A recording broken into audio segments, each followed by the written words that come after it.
So welcome back to my channel. I'm watching The Walking Dead, as you guys can probably hear in the background, and I'll get demonetized because of it.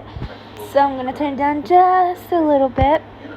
So I'm back with my older soulmate. I figured that I would read some more for you guys. My fiance will be home at 6, so I'm excited for that. Can't wait to see him. So yay. Okay, let's get started.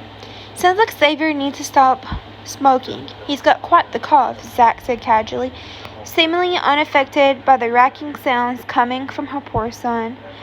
Zach ran a hand over his bare midsection, and if she hadn't been so distracted, Catherine would have taken a moment to memorize the way he looked.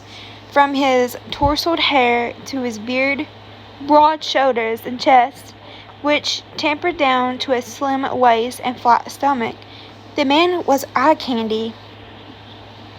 I don't know what to do for his cough, she said, her voice trembling.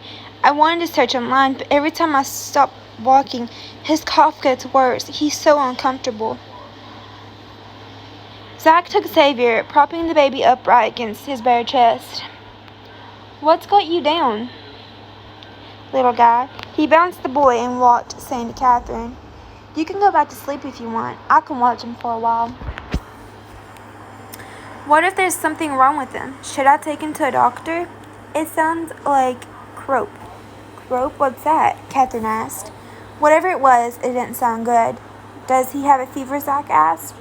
I don't know. He touched Xavier's cheeks and forehead with the back of his hand. The boy gave a massive cough, struggling to catch enough wind at the end. Let's try and open those airways, Zach said to him. The baby let out a small whimper, as though agreeing to his suggestion. Zach climbed the stairs two at a time, flickering on lights as he went. He tugged a blanket off the living room couch as he passed through to the patio, wrapping it around his shoulders as well as Xavier, before pulling on the tall, clunky boots he kept at the patio door.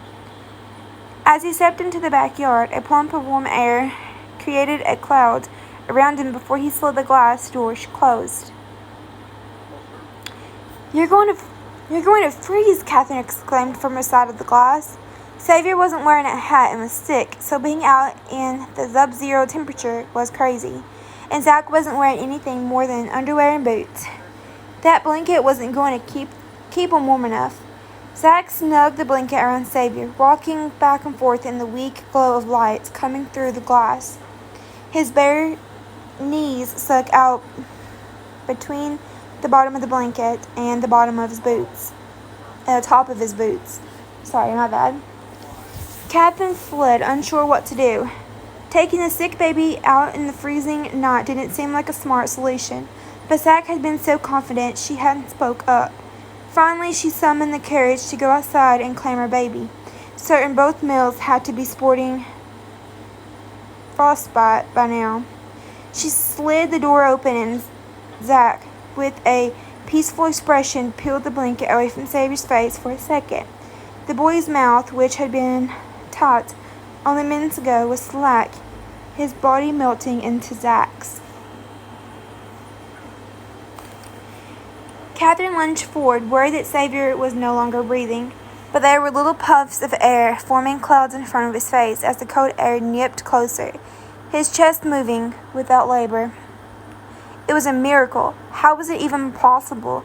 She looked up at Zach, who gave a tender smile.